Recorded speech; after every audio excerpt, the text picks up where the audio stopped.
The 2023 Sierra Denali 10-speed transmission shudder can be diagnosed and fixed without any trouble codes using a simple process of elimination.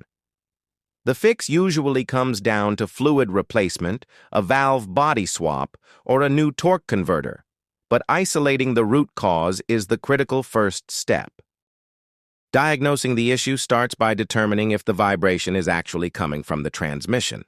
The dynamic fuel management system on these trucks can create a very similar shudder when switching between firing modes. You can easily test this by shifting the truck into manual range and selecting gear 9.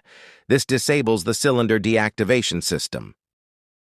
If the shudder completely disappears while driving in manual 9, the vibration is an engine characteristic related to the fuel management system, not the transmission.